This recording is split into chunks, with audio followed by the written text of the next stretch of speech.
amigos, mais uma vez estamos aqui para mais uma formação, né? E como eu já havia dito, hoje nós vamos falar sobre a Dei Verbo, né?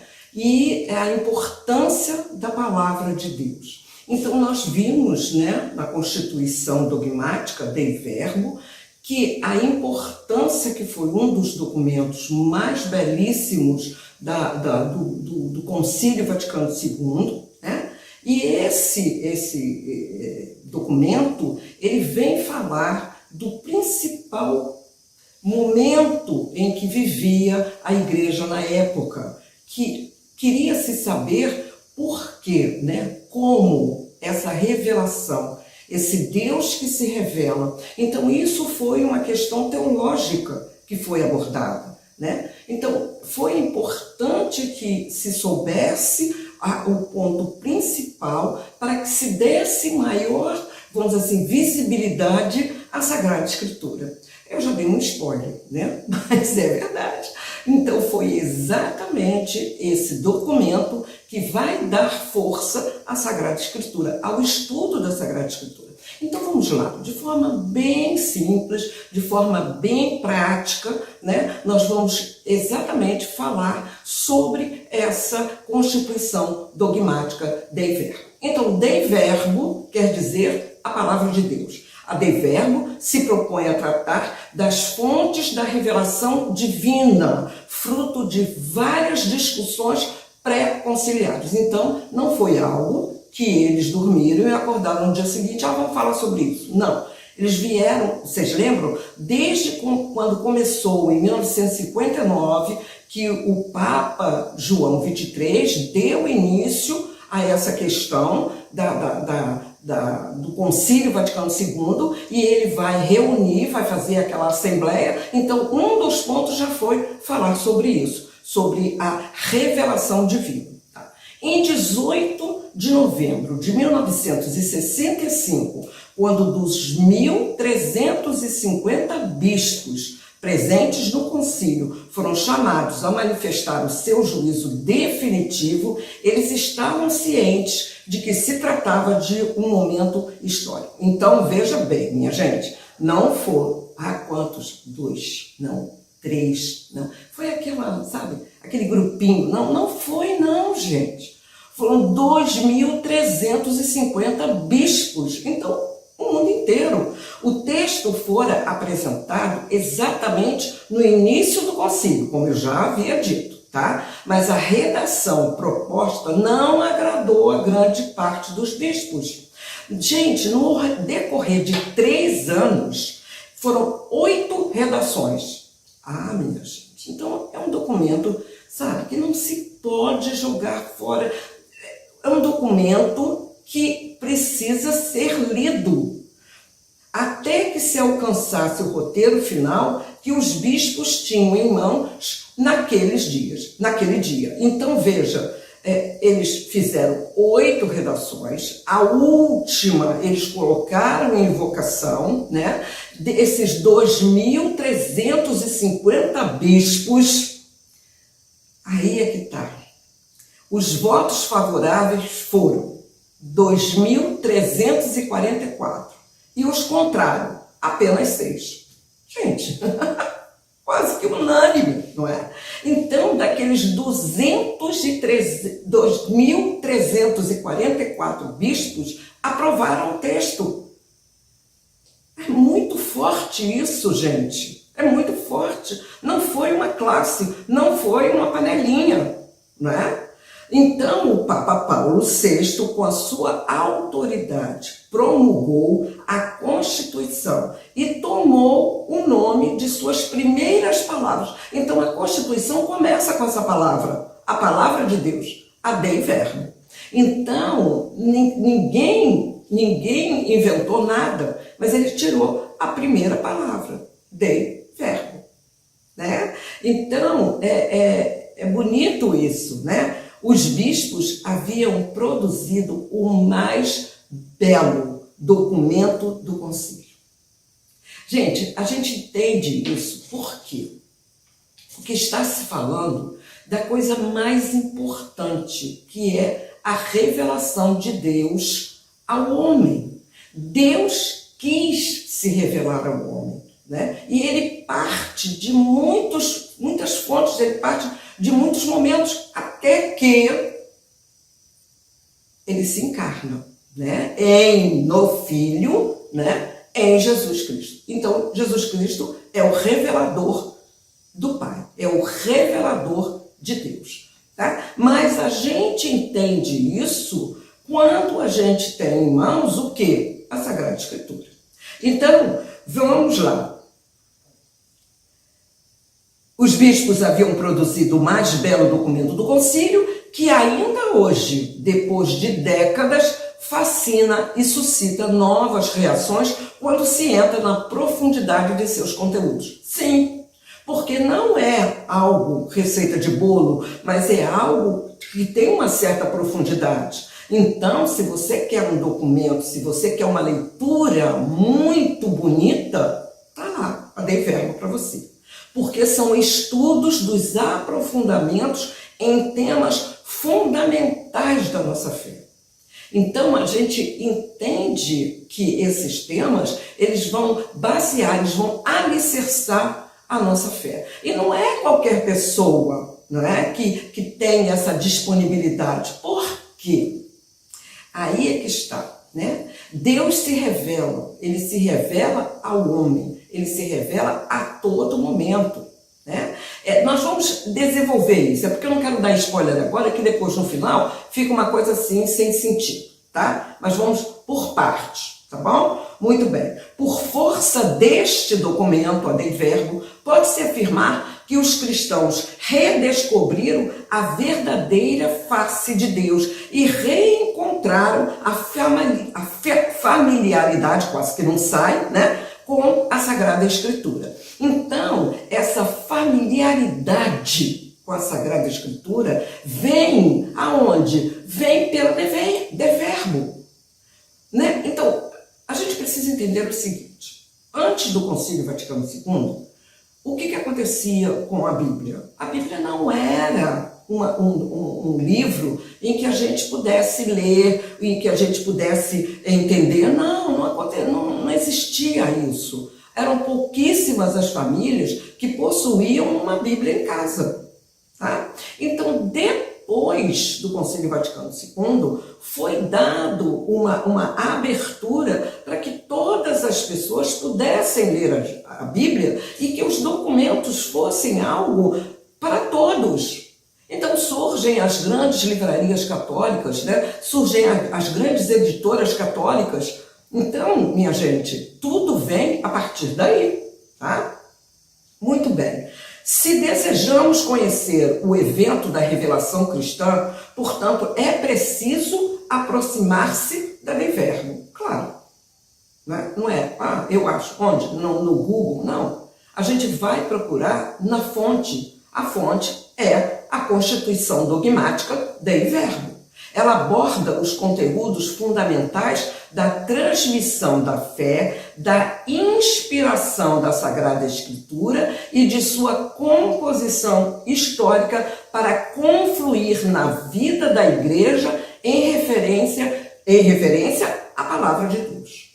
Então, tudo que eu quero falar sobre a Palavra de Deus, a inspiração da Sagrada Escritura e da transmissão da fé, eu só posso colocar aonde? Na Dei Verbo. Eu vou direto na Dei Verbo, ok?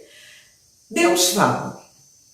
Mas Deus fala, Regina, é meio complicado, né? A história bíblica se inicia com uma história da revelação com etapas importantes. Então, esse é o primeiro traço a ser reconhecido. Qual é? O colóquio permanente entre Deus e os homens, à luz de uma promessa. Então, vamos lá. Vamos por partes, né? Deus chama o homem. Deus fala com o homem. Falou com Abraão, fala com Moisés, falou com os profetas, não é? Muito bem.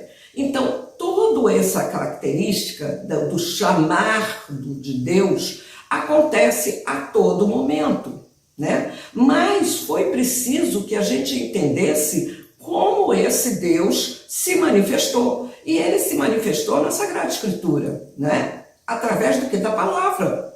Então, é preciso ler a Sagrada Escritura para entender esse chamado de Deus. Tem uma dinâmica que geralmente eu gosto de fazer quando eu vou dar palestras ou um curso bíblico, é que, por exemplo, eu estou falando e paro e começo a dizer, João, ninguém se manifesta, ninguém está entendendo. Aí eu falo, Maria, Thaís, Roberta, entendeu? Lúcia, Pedro. De repente alguém percebe que eu estou no nome, né? Que eu estou chamando um nome. E quando eu digo, por exemplo, Fátima, aí ela diz, eu estou aqui. Eu falei, exatamente. Deus chama todos, mas alguns respondem, outros não. Então, no chamado de Deus, acontece uma resposta. Mas quando é, Regina, não sei. Como é que faz? Não sei quando ele te chamou. Não sei quando você respondeu. Mas você respondeu. Esse é o ponto, esse é o bonito, não é? A gente não entende, mas a gente respondeu a Deus. Tá? Ele chamou a todos. Ele chama a todos. Mas exige uma resposta. É necessário essa resposta. Este é o primeiro traço a ser reconhecido, o colóquio.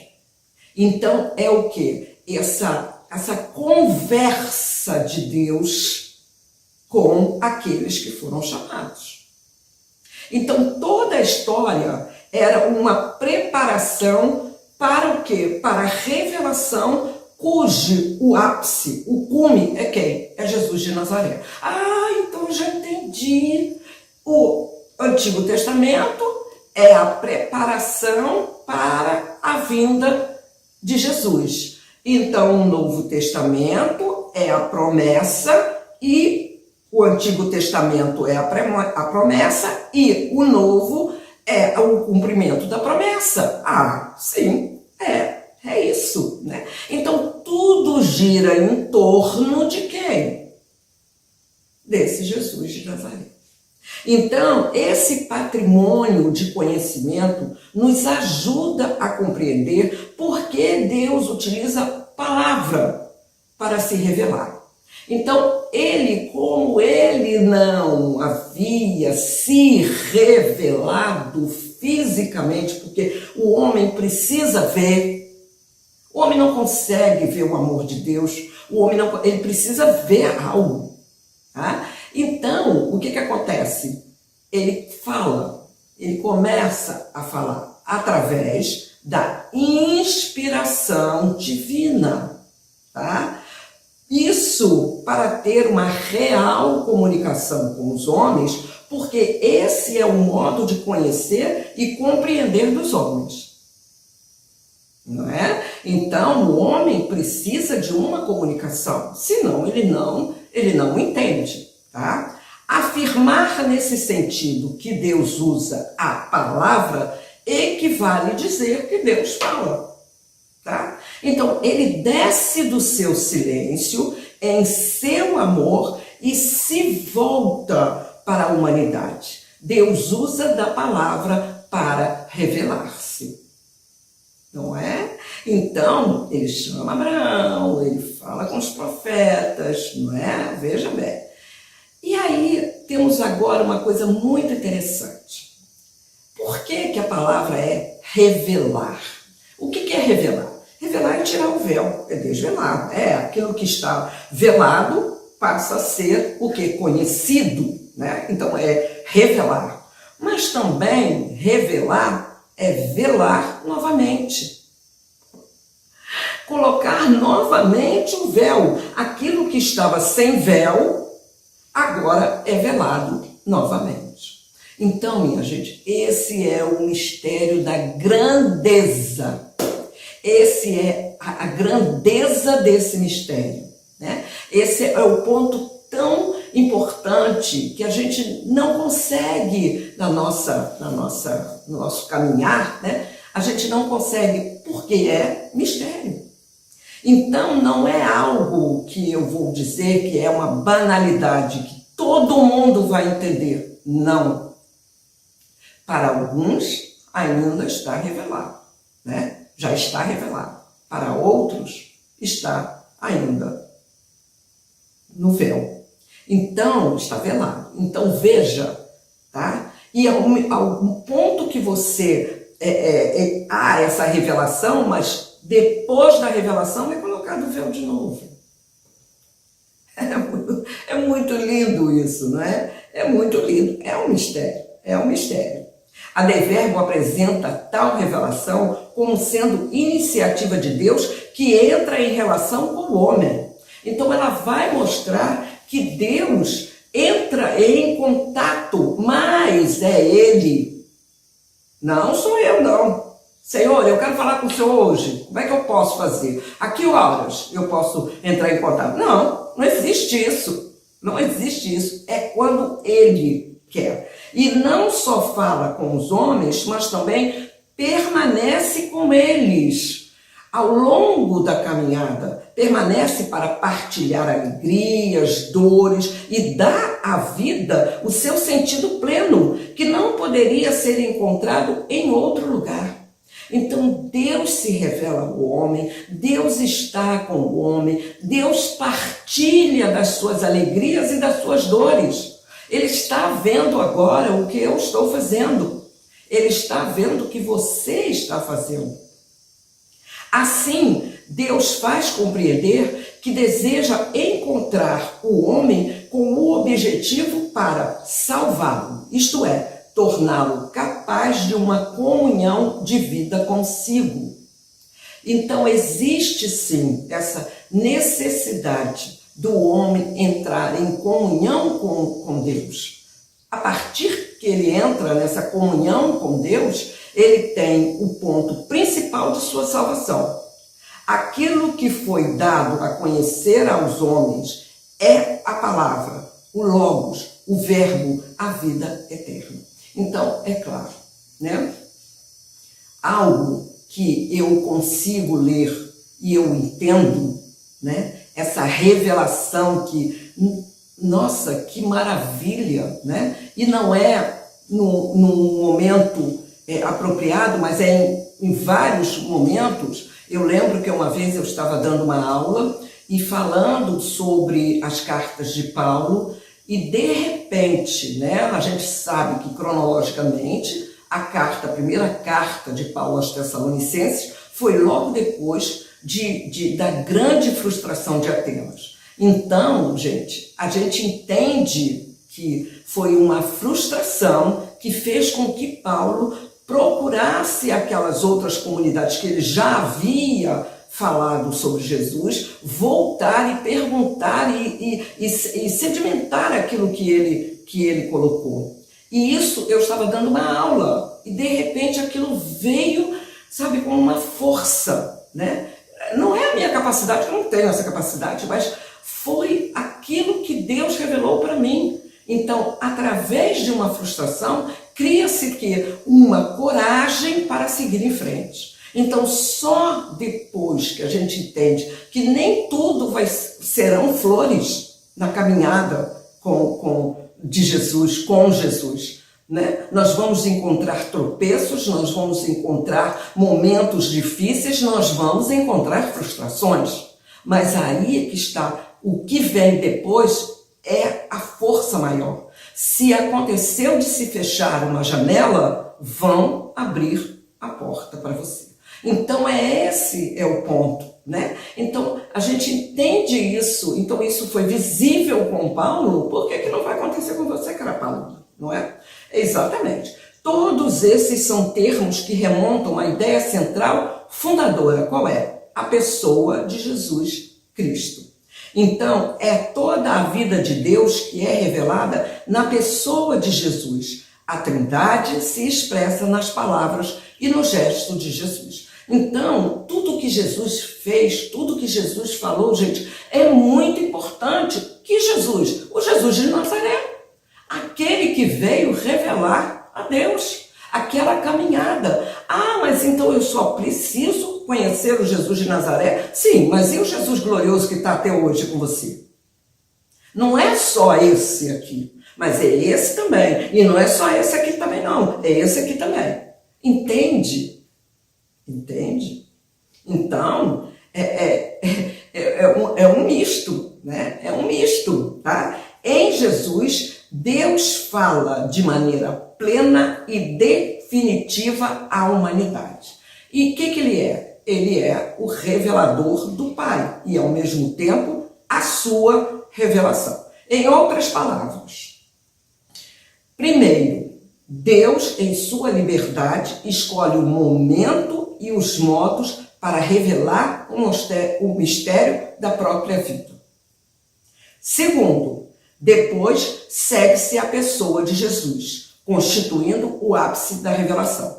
E terceiro, o homem é o destinatário da revelação, uma vez chamado à vida de comunhão com Deus, isto é, para a sua salvação. Então, qual é o destinatário disso tudo que aconteceu? Tudo isso que aconteceu é o homem. Para quê? Para que ele seja salvo, para que ele tenha a salvação. Porque a salvação vai ser o quê? Quando ele estiver em comunhão com Deus. E a revelação total, definitiva, não será agora, né? Alguns já estão na revelação definitiva, mas nós ainda não, tá? Ok? Muito bem. A originalidade da palavra de Deus não pode ser submetida à interpretação dos homens. Então vamos lá, vamos repetir. A originalidade da palavra de Deus, ou seja, a Dei Verbo, não pode ser submetida à interpretação dos homens. Se Deus quer se revelar, é porque deseja comunicar algo aos homens, os quais por si sós jamais poderiam conhecer. Então, é Deus que quer revelar. Como eu havia dito antes, é Deus que quer revelar. Então, não existe essa, eu vou interpretar a Dei Verbo. Não, não vai interpretar a Dei Verbo. Eu acho, não vai achar nada, porque já está tudo achado, né? Aqueles homens, aqueles bispos se debruçaram no mistério e foi a eles revelado o que o documento seria para um alicerce da revelação divina. Então, o que cabe a você? Ler o documento, separar os pontos e passar para a evangelização. Esse primado não pode ser minado pela presunção humana. Eu entendo a Dei Verbo. Não. Ninguém. A Dei Verbo já está entendida. Você precisa ler e compreender. Tá? Muito bem.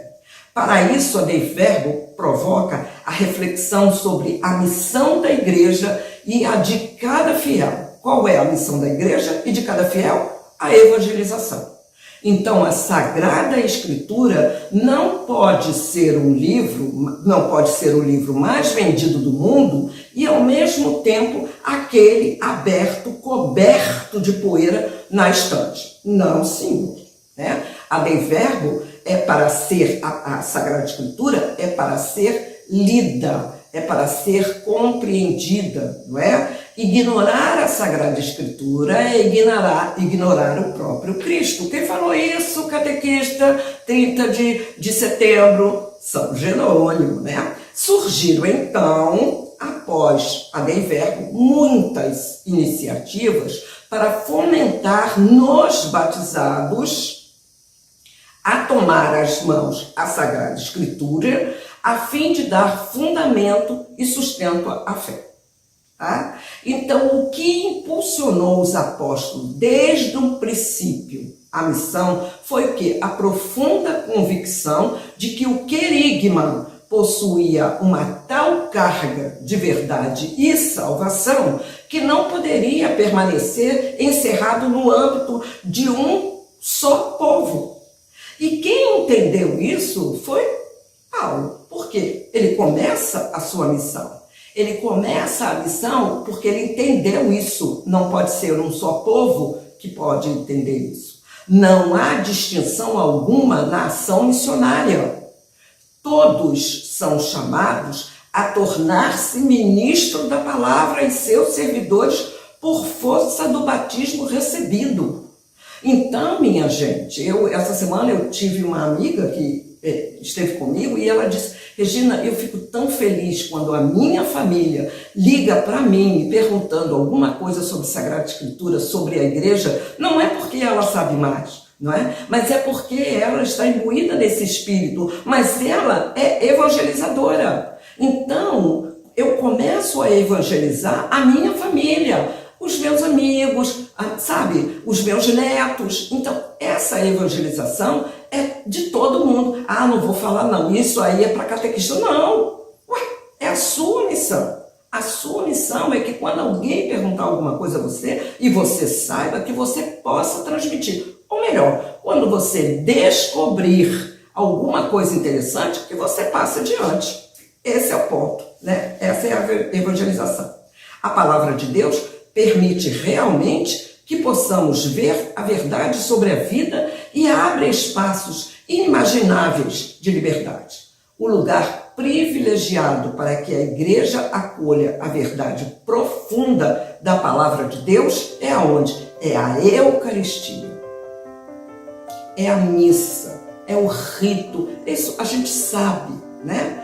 A consciência de ser sinal visível de Cristo, que continua a viver o mistério eucarístico, deveria animar os fiéis a serem sempre o quê? Mais sinal de unidade, de amor e de chamado à participação. Claro, gente, quem vive, não é? A Eucaristia, quem vive a comunhão, não é somente a comunhão de si para com Deus, mas de si para com os irmãos. Tanto que a gente precisa estar em assembleia. Nós precisamos estar em comunidade para haver a comunhão com Deus. Bonito, né? Muito bem, em outras palavras. E aí eu termino esse nosso encontro hoje, porque eu sei que o vídeo não pode ser muito longo, porque as pessoas também ficam um pouco cansadas, né? Mas é o ponto principal que a Dei Verbo deixou para que a gente pudesse repetir isso com muita força. Em outras palavras, tanto a Eucaristia quanto a palavra de Deus alimentam a vida da igreja para fazer dela sinal da presença de Cristo no mundo. Então você que não pode comungar, comungue da palavra. Vá ao rito católico, à missa, tá? E mesmo não comungando, mas você comunga da palavra. Porque isso vai dar o quê? A presença de Cristo no mundo e você faz parte dele. Ok, minha gente? Esse foi a nossa pitada, uma pitadinha sobre a Dei Verbo. Essa constituição dogmática da palavra de Deus. Ok, minha gente? Tchau, tchau. Muito obrigada e até breve. Os documentos continuam, ok? Tchau, tchau.